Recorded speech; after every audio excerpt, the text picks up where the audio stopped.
en la UPAEP, aquí Nemesio Delgado conmigo para hablar de mezcal. Así es, Pedro. Buenos días. Nemesio, gusto estar aquí en Puebla. ¿cómo estás? Igualmente estar aquí juntos, tú y yo, y todo nuestro auditorio. Así es. Vamos a hablar de mezcal un poquito, ¿no, Pedro? Vamos, a ver.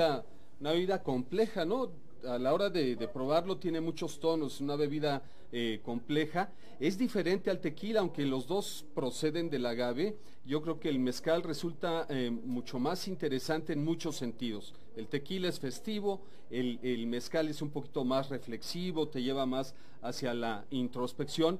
¿Y de dónde le viene la complejidad al mezcal? Bueno, al mezcal le viene la complejidad de entrada por el proceso. El proceso de los mezcales es muy artesanal, Pedro.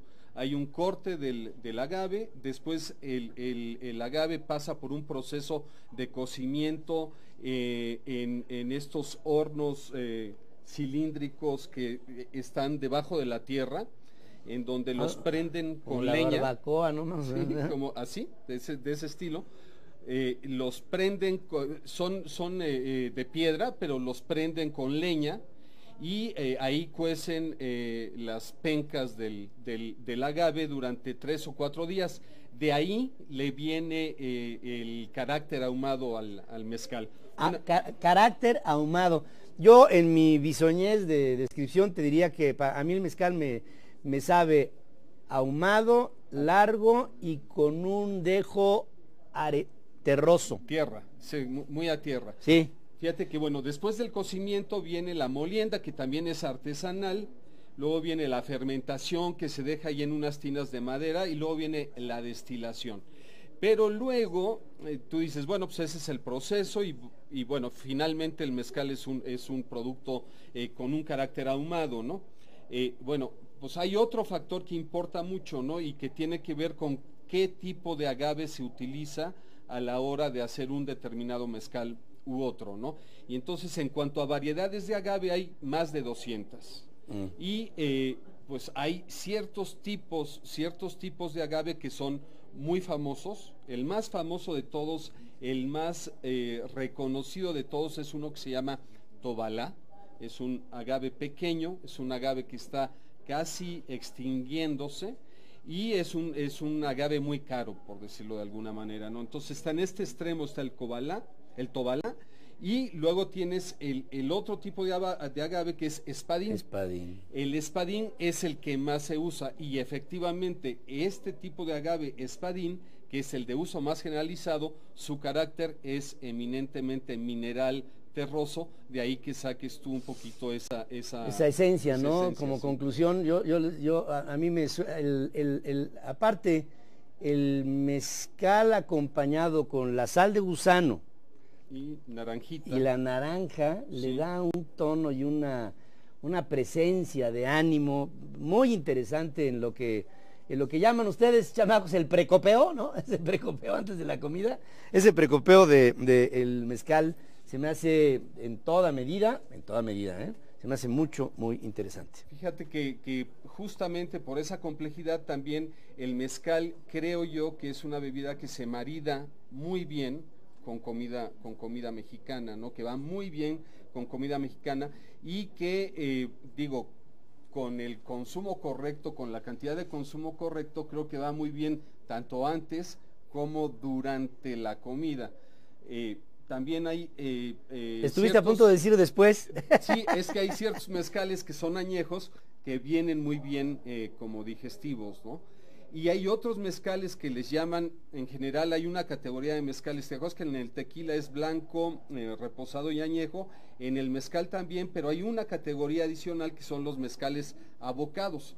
A los mezcales abocados les añaden o color, o les añaden frutas, o les añaden el tema de la pechuga, ¿no? El mezcal de pechuga, pues básicamente a la hora de la destilación tienen una pechuga en un yute colgado con frutos secos, y esta a la hora que salen los vapores, pues el mezcal se impregna de este tipo de sabores, ¿no? Entonces los mezcales abocados también te permiten crear cremas como amezcaladas, ¿no?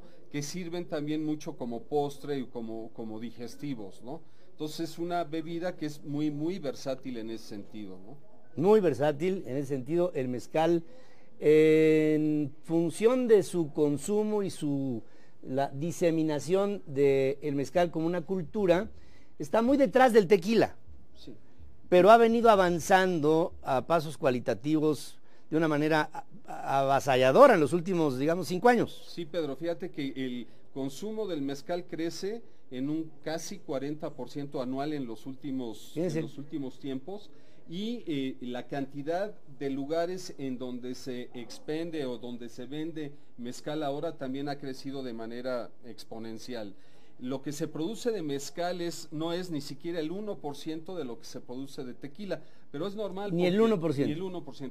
Es normal porque pues, el mezcal es una bebida mucho más artesanal, ¿no? Y su esencia es fundamentalmente artesanal, ¿no? Entonces, difícilmente va a competir con el tequila desde el punto de vista de la cantidad, aunque también hay que decir que el tequila es un mezcal, porque el mezcal es todo aquel producto, ¿no?, de la destilación y de la fermentación del agave. De ¿no? la piña del agave. Entonces, el tequila es un mezcal más, ¿no? O sea, Eso. lo general es el mezcal y lo particular es el tequila. Lo que pasa es que el consumo de tequila, pues... Ha hecho como si el tequila fuera el paraguas. Exacto. Y el mezcal fuera un subproducto. Y es exactamente al revés. Al revés, Al revés, ahí está la presencia del mezcal. Pruébenlo. Yo creo que si no lo conocen como parte de su dieta o de su cultura, me da la impresión de que ya una vez que lo prueben, nos podremos ceñir a una frase que nos está diciendo el auditorio y que nos recuerda: para todo mal, mezcal, y si no hay remedio, pues 1,5 litros. Eso es lo que nos están diciendo dentro de lo que es la cultura de este milenario producto para nosotros los mexicanos tan entrañable. Y para todo bien también. Y para todo bien también. Nemesio Delgado, siempre es un enorme placer el estar contigo. Gracias. Y pues ahora no puedo ir a la criolla al ratito, pero de todas maneras. Aquí en Puebla vas a disfrutar de muy buena gastronomía. Pronto ya. Sí, al mediodía, ¿no? Ya pensé que me estabas hablando de algunos de tus planes, porque este hombre está siempre lleno de planes y de proyectos. Gracias como siempre. Gracias, querido Nemesio. Vamos a hacer una pausa, amigos, en la República Mexicana para hablar algo de lo que pasa hoy en el mundo. El Departamento de Estado de la Unión Americana anunció una recompensa de $3 millones para quien ayude a capturar al ciberpirata ruso Yevgeny Mikhailovich Bogachev, quien creó un virus con el que robó $100 millones a diversos bancos.